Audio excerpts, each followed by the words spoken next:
بسم اللہ الرحمن الرحیم۔ السلام علیکم ورحمۃ اللہ وبرکاتہ۔ ملک شام میں جس جگہ حضرت موسیٰ علیہ السلام کا خیمہ گاڑا گیا تھا، ٹھیک اسی جگہ حضرت داؤد علیہ السلام نے بیت المقدس کی بنیاد رکھی، مگر عمارت پوری ہونے سے قبل ہی حضرت داؤد علیہ السلام کی وفات کا وقت آن پہنچا، اور آپ نے اپنے فرزند حضرت سلیمان علیہ السلام کو اس عمارت کی تکمیل کی وصیت فرمائی۔ چنانچہ حضرت سلیمان علیہ السلام نے جنوں کی ایک جماعت کو اس کام پر لگایا، اور عمارت کی تعمیر ہوتی رہی، یہاں تک کہ آپ کی وفات کا وقت بھی قریب آ گیا اور عمارت مکمل نہ ہو سکی، تو آپ نے یہ دعا مانگی کہ الہی، میری موت جنوں کی جماعت پر ظاہر نہ ہونے پائے، تاکہ وہ برابر عمارت کی تکمیل میں مصروف عمل رہیں، اور ان سبھی کو جو علم غیب کا دعویٰ ہے وہ بھی باطل ٹھہر جائے۔ یہ دعا مانگ کر آپ محراب میں داخل ہو گئے اور اپنی عادت کے مطابق اپنی لاٹھی ٹیک کر عبادت میں کھڑے ہو گئے، اور اسی حالت میں آپ کی وفات ہو گئی۔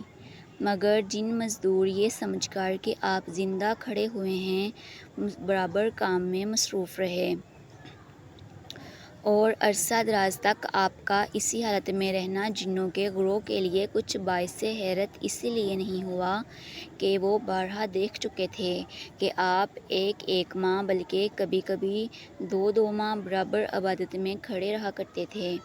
غرض 1 سال تک وفات کے بعد آپ اپنی لاٹھی کے سہارے کھڑے رہے، یہاں تک کہ بحکم الہی دیمکوں نے آپ کے عصا کو کھا لیا، اور عصا کے گر جانے سے آپ کا جسم مبارک زمین پر آ گیا۔ اس وقت جنوں کی جماعت اور تمام انسانوں کو پتہ چلا کہ آپ کی وفات ہو گئی ہے۔ قرآن مجید میں اللہ تعالیٰ نے اس واقعہ کو ان لفظوں میں بیان فرمایا ہے۔ بسم اللہ الرحمن الرحیم۔ فَلَمَّا قَضَيْنَا عَلَيْهِ الْمَوْتَ مَا دَلَّهُمْ عَلَىٰ مَوْتِهِ إِلَّا دَابَّةُ الْأَرْضِ تَأْكُلُ مِنْ سَأَتَهُ فَلَمَّا خَرَّ تَبَيَّنَتِ الْجِنُّ أَن لَّوْ كَانُوا يَعْلَمُونَ الْغَيْبَ مَا لَبِثُوا فِي الْعَذَابِ الْمُهِينِ۔ ترجمہ: پھر جب ہم نے اس پر موت کا حکم بھیجا، جنوں کو اس کی موت نہ بتائی، مگر زمین کی دیمک نے اس کا عصا کھاتی تھی۔ پھر جب سلیمان زمین پر آیا، جنوں کو حقیقت کھل گئی۔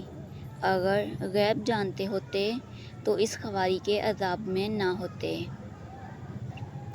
اس سے ہمیں یہ درس ملتا ہے کہ حضرت انبیاء کرام علیہ السلام کے مقدس بدن وفات کے بعد سڑتے گلتے نہیں ہیں، کیونکہ آپ نے ابھی پڑھ لیا کہ 1 سال تک حضرت سلیمان علیہ السلام وفات کے بعد عصا کے سہارے کھڑے رہے، اور ان کے جسم مبارک میں کسی قسم کا کوئی تغیر رونما نہیں ہوا۔